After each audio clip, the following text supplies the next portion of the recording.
Qui se souvient de cette intro incroyable de l'opening de Saint Seiya? Si comme moi vous avez connu le Club Dorothée, vous ne pouvez pas être passé à côté de ce chef-d'œuvre. Bienvenue à tous, nous allons replonger ensemble dans un manga culte. C'est Armo Sensei, je vais vous raconter l'histoire de Saint Seiya, l'arc du sanctuaire.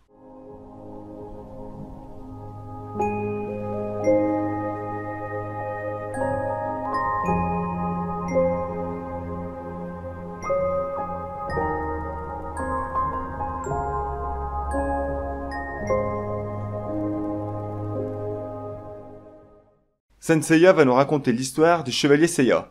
À l'âge de 13 ans, Seiya est un jeune guerrier qui part en Grèce afin d'acquérir l'armure de Pégase pour devenir un chevalier sacré d'Athéna. Pour poser un peu le contexte, la déesse Athéna est réincarnée dans un bébé lorsque le mâle pointe le bout de son nez. Elle est alors protégée par les fameux chevaliers d'Athéna. Ces chevaliers sont au nombre de 88, répartis en 3 castes. On y trouve les chevaliers de bronze, d'argent et d'or. Donc Seiya est en Grèce, il est entraîné par Marine.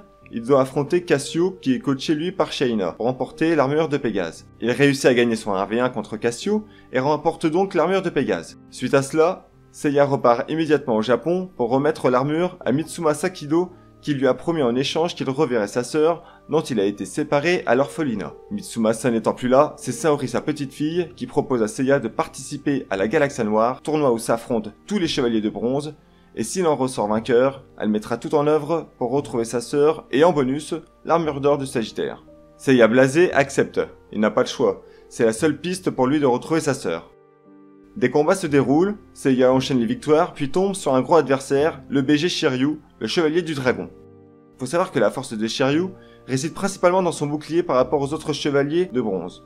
En effet, c'est l'un des boucliers les plus résistants. Seiya, voyant ses attaques facilement repoussées, obtient un éclair de génie. Il fonce sur Shiryu en voulant supprimer son bras gauche, mais heurte son bouclier et tombe dans les vapes. Shiryu ne peut stopper la course de son bras et détruit lui-même son bouclier.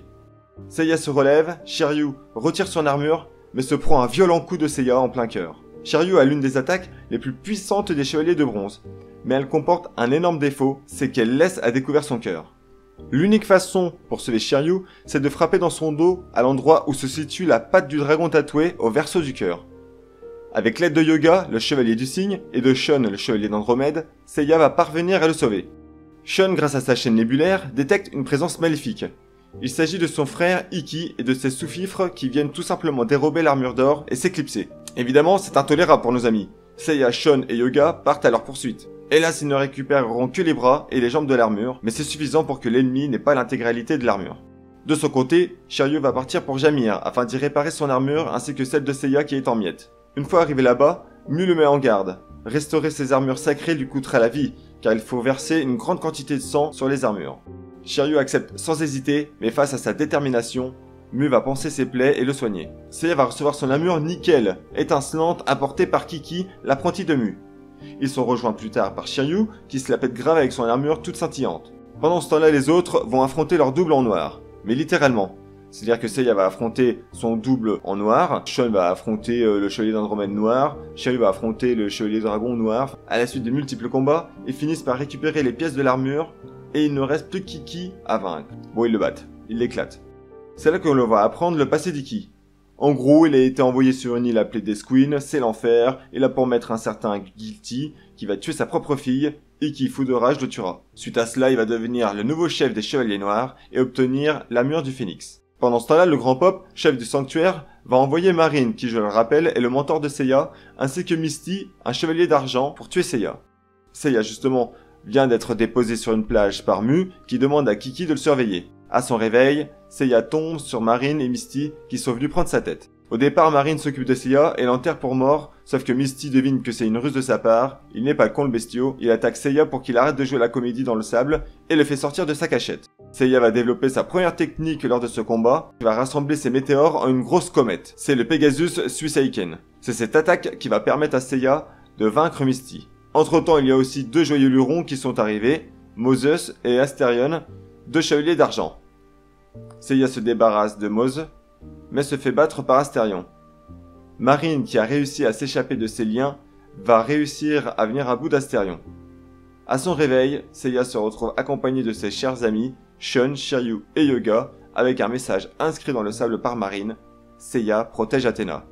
Seiya apprend aux autres de la bouche de Misty que l'armure d'or du Sagittaire est en réalité une pâle copie. Les 4 copains sont furieux, ils retournent au Colisée pour rendre l'armure à Saori et se tirent. Mais Saori compte bien leur rappeler leur obligation de chevalier d'Athéna. Elle leur raconte l'histoire au sujet de Mitsumasa Kido. Il y a 13 ans, Mitsumasa a fait la rencontre du chevalier d'or du Sagittaire, Éolos. Il était couvert de blessures et tenait dans ses bras un bébé. Il le confie à Mitsumasa en lui demandant de bien veiller sur elle, car elle est la réincarnation d'Athéna. 2 jeunes garçons vont apparaître d'un peu partout pour devenir des chevaliers afin de la protéger. Saori n'est donc pas la petite fille de Kido, mais bien la réincarnation d'Athéna. Nos amis étant peu convaincus par cette histoire préfèrent s'éclipser à leur occupation, mais un terrible drame va se produire. Saori se fait kidnapper par le chevalier des corbeaux, Jamian. Seiya parvient à rattraper Jamian et à délivrer Saori des cordes, mais se fait prendre en tenaille par Jamian et Shaina. Il décide donc de prendre Saori dans ses bras et de sauter dans le vide. Jamian descend avec l'aide de ses corbacs, c'est pratique, et retrouve Saori. Seiya, lui, est inconscient en raison de la chute. De par son Cosmo, Saori va réussir à retourner les corbeaux contre leur maître Jamian. Ikki, le chevalier du Phénix, arrive pour l'envoyer voler vers d'autres cieux, mais prévient tout de même Athéna qui ne sait pas encore dans quel camp il se situe. Mais on a quand même une petite idée. Suite à cela, 3 autres chevaliers d'argent vont rappliquer pour récupérer Athéna. Il s'agit de Capella, chevalier du Cocher, de Dante, chevalier de Cerbère, et Algol, chevalier de Persée. Le combat risque d'être compliqué pour Ikki face à ces 3 chevaliers d'argent. Il est détruit, c'est bon? Enfin, pas exactement. Dante et Algol se relèvent, mais Shun, Shiryu et Yuga arrivent. Ikki décide donc de ne pas s'attarder, maintenant que les héros sont là, et il se tire. Shun s'est occupé de Dante, le voilà face à Persée. Mais Persée est un fourbe, oulala le salaud. Il utilise les yeux de Médusa dans son dos pour pétrifier quiconque croisera son regard. Shun, ne pouvant deviner une telle parade, se retrouve figé en statue de pierre. Shiryu bombe le torse et se dirige vers Algol. Le combat est féroce, mais Shiryu n'arrive à rien.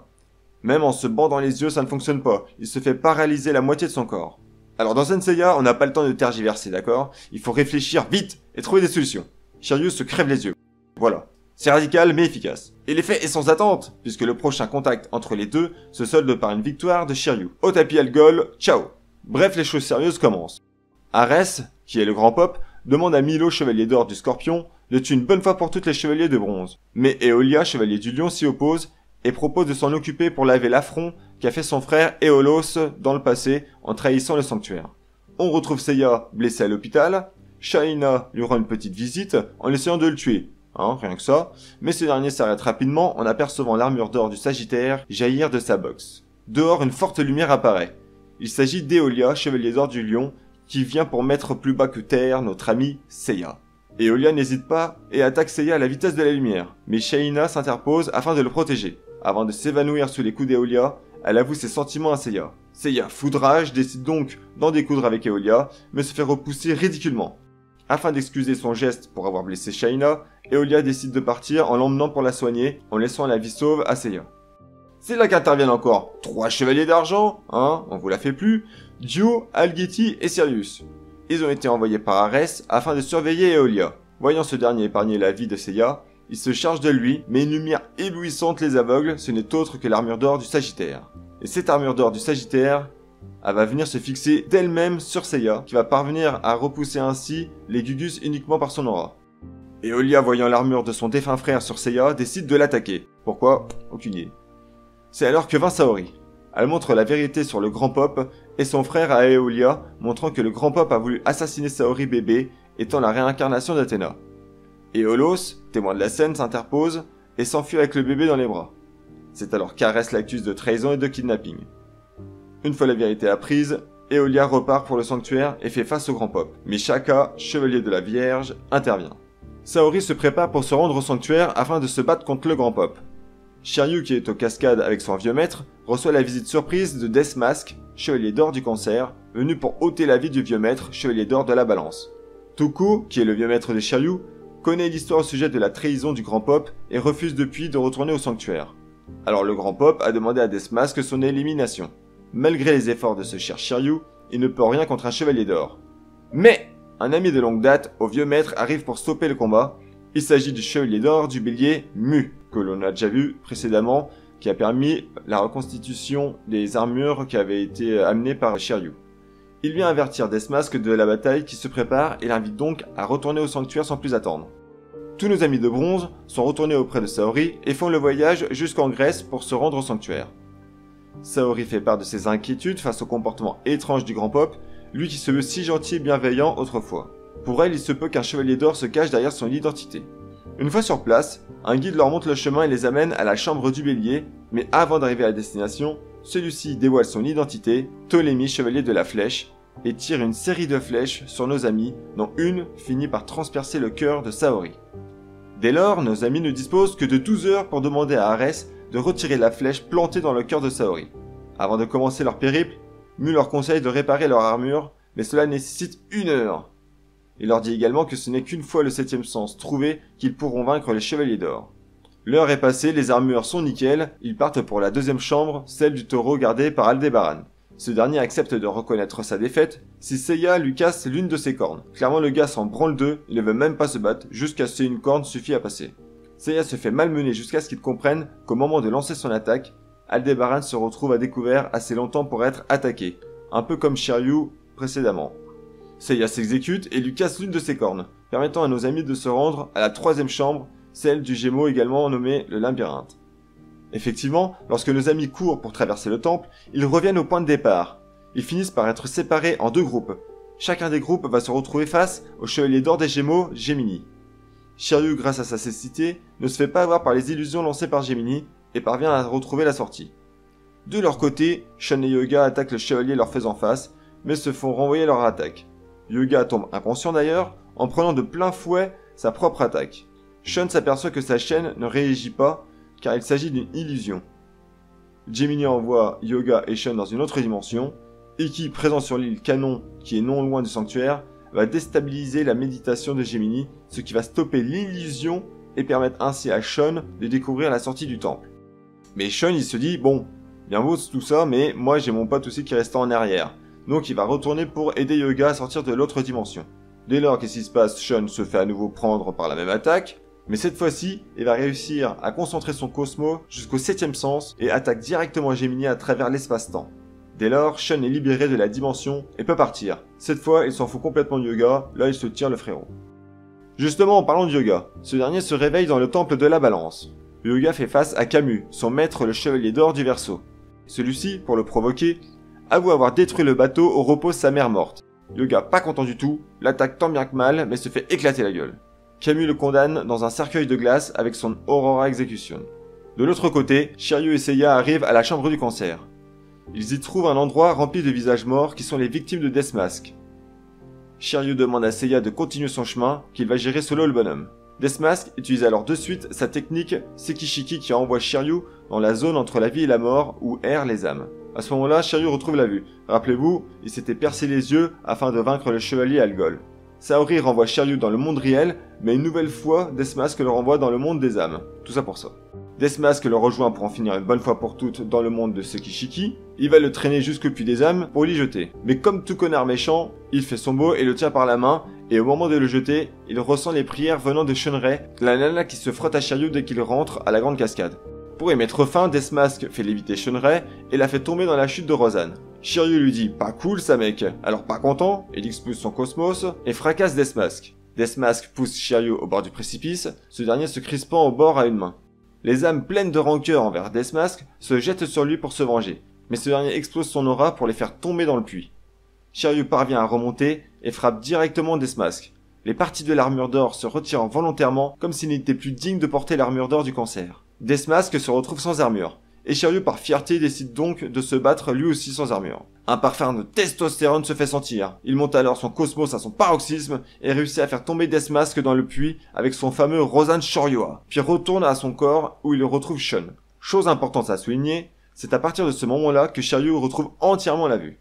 Seiya, lui de son côté, se confronte à Eolia, chevalier du lion, qui ne semble pas être le même qu'il a croisé à l'hosto. Il a un regard froid et il n'hésite pas à attaquer Seiya. Rappelez-vous, Eolia est allé voir Arès, le grand pop, et il s'était fait interrompre par Shaka. À ce moment-là, Arès en a profité pour l'hypnotiser, ce qui explique pourquoi il ne reconnaît pas Seiya. Cassio, afin de protéger Shaina, qui veut rejoindre Seiya au combat, va y aller à sa place. Il tente de s'interposer, mais Eolia ne fait qu'une bouchée de lui et finit par mourir. Petite pensée à lui tout de même qui s'est sacrifié pour protéger celle qu'il aimait, alors qu'elle, elle en aime un autre, Seiya. Quel homme ce Cassio. Seiya en profite pour s'envoler et décroche son plus beau météore de Pégase qui va mettre fin à l'hypnose d'Eolia. Shun et Shiryu les rejoignent juste après.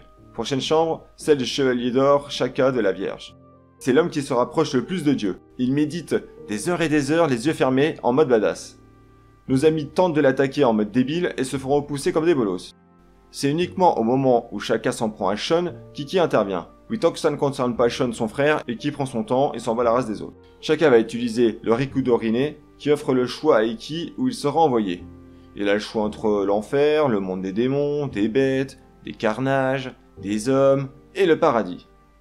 Au final, il sera juste rejeté, jugé trop menaçant, et tentera d'utiliser l'illusion du phénix sur Shaka, qui lui sera retournée. Il se voit petit transportant Shun dans les bras en marchant sur un chemin de pierre en pointe, transperçant ses pieds. Une fois revenu à lui, il tente désespérément de toucher Shaka, mais n'y parvient pas. Shaka se met à ouvrir les yeux et va alors utiliser l'une de ses techniques les plus puissantes, le Tenbu Orin, qui va supprimer les 5 sens à Iki, et même son 6e sens, celui de l'esprit. C'est alors qu'Iki va développer son 7e sens et intensifie son cosmos à son maximum. Il se jette alors sur Shaka et explose son cosmos pour un ultime sacrifice. Iki et Shaka ne sont plus, il ne reste plus rien d'eux. Shun, Shiryu et Seiya arrivent au temple de la balance et y découvrent Yoga enfermé dans un cercueil de glace. Ils y trouvent l'armure de la balance, leur mettant à disposition différentes armes. Shiryu choisit l'épée et réussit à fendre en deux le cercueil de glace. Yoga est libéré mais encore gelé. Shun décide de rester seul pour le réchauffer via son cosmos. Seiya et Shiryu se dirigent à la maison du Scorpion. Ils font face à Milo, chevalier d'or du Scorpion qui terrasse facilement nos deux amis via son dard qui peut empoisonner son ennemi. Oui, enfin, son dard, c'est une aiguille qu'il tient sur sa main, voilà. Yoga les rejoint en tenant Shun à bout de bras, ce dernier étant très affaibli après l'avoir réchauffé. Yoga décide d'affronter seul Milo et l'immobilise avec sa glace le temps pour Seiya, Shiryu et Shun de partir pour le prochain temple.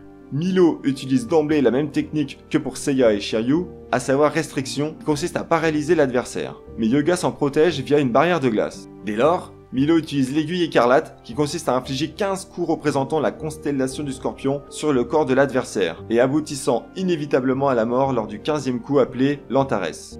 Au moment de lancer son 15e coup, Milo est immobilisé, ses pieds sont gelés au sol. Yoga a volontairement attaqué avec une faible énergie pour que Milo ne se rende compte de rien.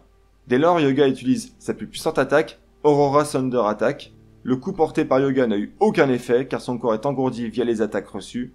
Le dernier échange approche, Antares pour Milo qui représente le 15e coup et Aurora Thunder Attack pour Yoga, privé de ses 5 sens. Yoga tombe percé à l'abdomen par le coup de Milo mais parvient tout de même à geler les 15 points vitaux de Milo qui ne lui font au final absolument rien, protégé par l'armure d'or du Scorpion. Voyant le Cosmo de Yoga toujours vivant et le voyant ramper vers la sortie du temple, Milo comprend que sa motivation de sauver Saori est sans égale, et qu'il s'agirait peut-être de la véritable réincarnation d'Athéna. Il décide donc d'arrêter son hémorragie, et de les laisser partir, voir jusqu'où lui et ses amis chevaliers de bronze vont réussir à aller. L'armure d'or du Sagittaire réapparaît au sanctuaire, provoquant une résonance, c'est-à-dire une sorte de forte aura qui est provoquée par la réunion des 12 armures d'or au même endroit, c'est-à-dire au sanctuaire. Cette armure d'or du Sagittaire retourne dans son temple pile au moment où nos amis s'y dirigent. Là, l'armure d'or du Sagittaire pointe sa flèche vers Seiya et décoche son tir. La flèche frôle le cœur de notre héros et va se figer dans le mur, laissant apparaître un message « Je vous confie Athéna, bye, et Holos ».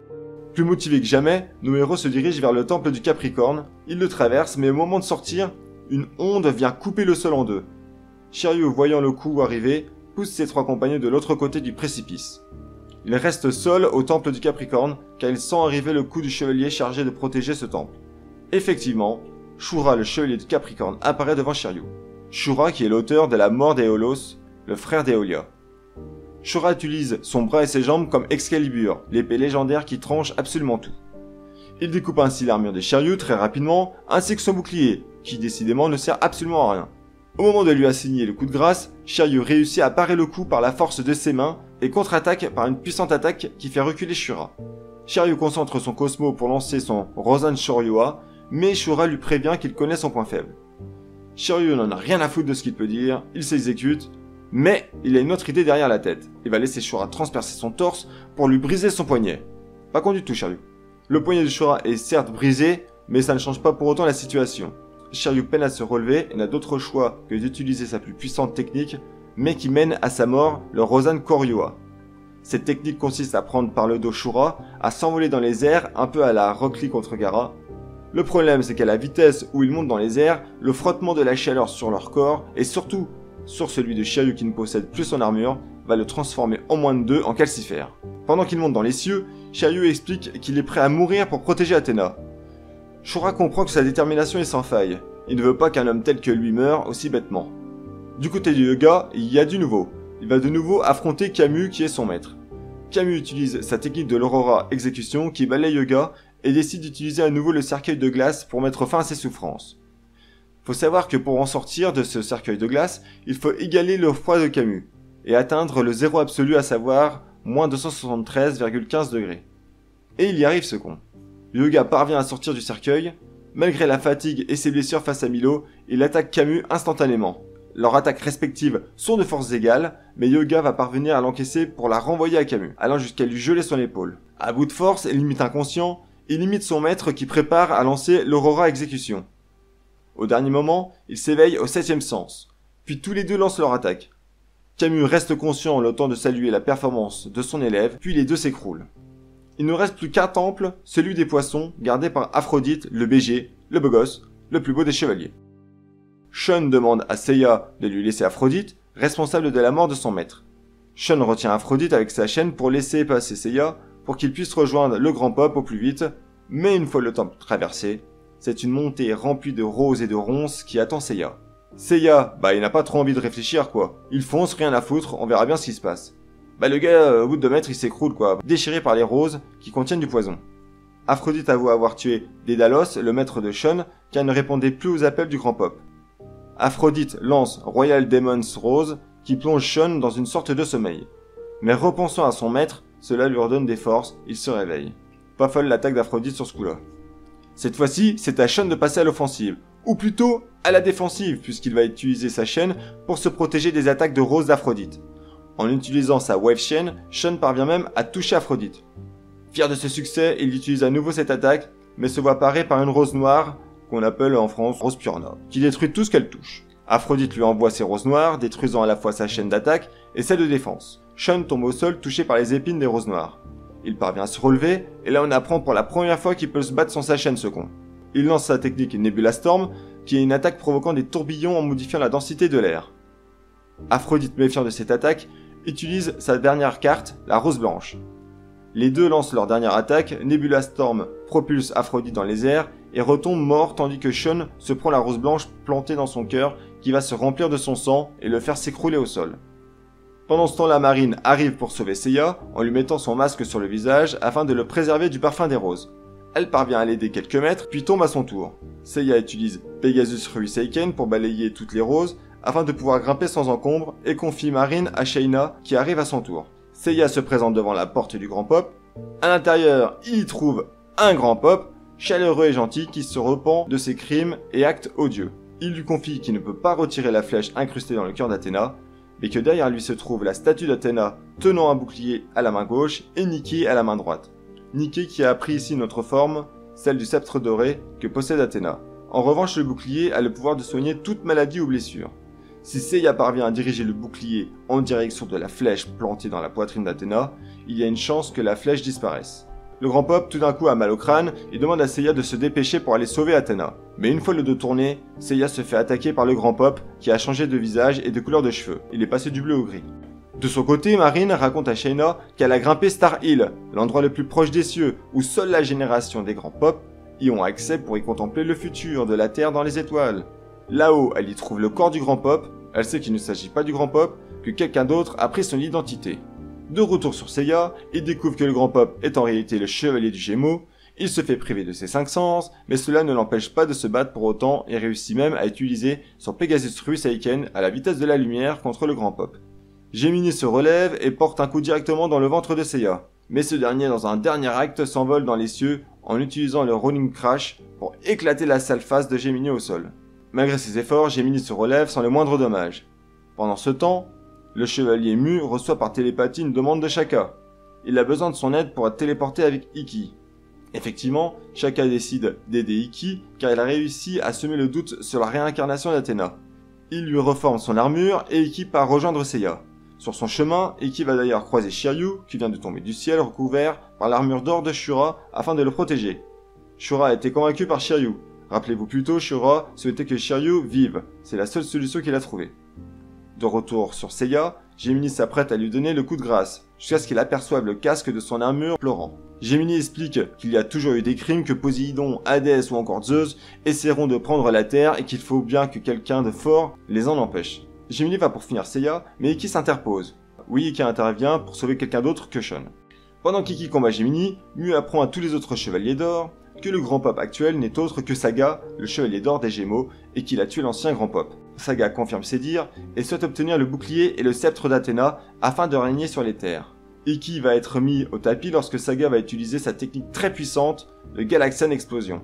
Bon, à partir de ce moment-là, tout le monde est KO. C'est fini. Eh ben non, maintenant, c'est au tour de Seiya de se relever, encouragé par tous ses amis.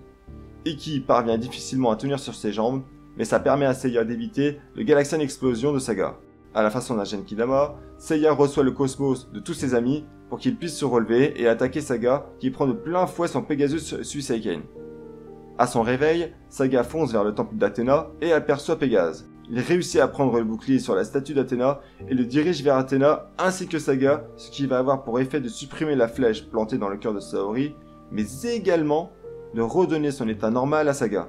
Une fois revenu à elle, Saori fonce en haut du temple. Elle y trouve Saga qui se repent de tous ses péchés. Saori lui pardonne bien évidemment et tout le monde rentre chez lui, clôturant ainsi l'arc du sanctuaire.